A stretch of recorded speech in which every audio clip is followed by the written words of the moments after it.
Hi friends, ಎಲ್ಲರಿಗೂ ನಮಸ್ಕಾರ. Welcome to the UK home cook channel. ಇವತ್ತು ನಾವು ತೊಂಡೆಕಾಯಿ ಪಲ್ಯ ಮಾಡುವುದನ್ನು ನೋಡೋಣ. ಇದಕ್ಕೆ ಐವಿ ಗಾಡು ಅನ್ನುತ್ತಾರೆ. ಮೊದಲಿಗೆ ತೊಂಡೆಕಾಯನ್ನು ಚೆನ್ನಾಗಿ ತೊಳೆದುಕೊಂಡು ಒಂದು ತೊಂಡೆಕಾಯಲ್ಲಿ 4 ಭಾಗ ಮಾಡಿ ನಾನು ಕಟ್ ಮಾಡಿ ಇಟ್ಕೊಂಡಿದ್ದೀನಿ.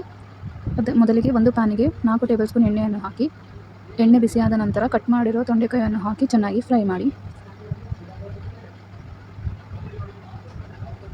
ಫ್ಲೇಮನ್ನು ಮೀಡಿಯಮ್ ಇಡಿ. ತೊಂಡೆಕಾಯನ್ನು ಚೆನ್ನಾಗಿ ಸಾಫ್ಟ್ ಆಗೋವರೆಗೂ ಫ್ರೈ ಮಾಡಬೇಕು. ಈ ಪಲ್ಯ ತಿನ್ನಲು ತುಂಬ ರುಚಿಯಾಗಿರುತ್ತದೆ. ಇದನ್ನು ನೀವು ಚಪಾತಿ ಅಥವಾ ರೊಟ್ಟಿ ಅಥವಾ ಅನ್ನ ಜೊತೆ ಆದರೂ ತಿನ್ನಬಹುದು. ಬೇಕಿದ್ದರೆ ಸೈಡ್ ಡಿಶ್ ಆಗಿ ನೀವು ತಿನ್ನಬಹುದು. ಸಾಫ್ಟ್ ಆದ ಮೇಲೆ ತೊಂಡೆಕಾಯನ್ನು ಸೈಡಲ್ಲಿ ತೆಗೆದಿಟ್ಟುಕೊಳ್ಳಿ. ಸೇಮ್ ಪ್ಯಾನಿಗೆ 3 ಟೇಬಲ್ ಸ್ಪೂನ್ ಎಣ್ಣೆಯನ್ನು ಹಾಕಿ, ಎಣ್ಣೆ ಬಿಸಿಯಾದ ನಂತರ 1 ಚಮಚ ಸಾಸಿವೆ ಜೀರಿಗೆ ಹಾಕಿ, ಕರಿಬೇವು ಹಾಕಿ, ಹೆಚ್ಚಿರೋ 1 ಈರುಳ್ಳಿಯನ್ನು ಹಾಕಿ ಚೆನ್ನಾಗಿ ಫ್ರೈ ಮಾಡಿ. ಈರುಳ್ಳಿ ಚೆನ್ನಾಗಿ ಕೆಂಪಾಗುವವರೆಗೂ ಬೇಯಿಸಿ.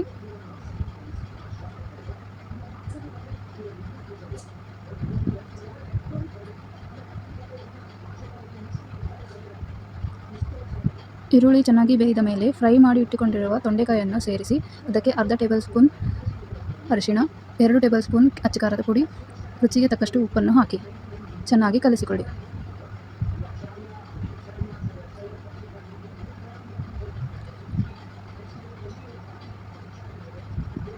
ಕೊತ್ತಂಬರಿ ಸೊಪ್ಪನ್ನು ಸೇರಿಸಿ ಚೆನ್ನಾಗಿ ಕಲಿಸಿ.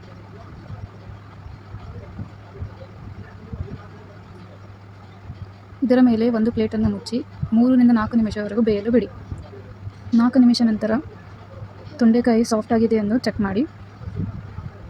ರುಚಿಯಾಗಿರುವ ತೊಂಡೆಕಾಯಿ ಪಲ್ಯ ಐವಿ ಗಾಡು ಫ್ರೈ ಈಗ ತಿನ್ನಲು ರೆಡಿಯಾಗಿದೆ. ನೀವು ನಿಮ್ಮ ಮನೆಯಲ್ಲಿ ಟ್ರೈ ಮಾಡಿ. ನಿಮಗೆ ಇಷ್ಟವಾದರೆ ಶೇರ್ ಮಾಡಿ, ಲೈಕ್ ಮಾಡಿ, ಕಮೆಂಟ್ ಮಾಡಿ.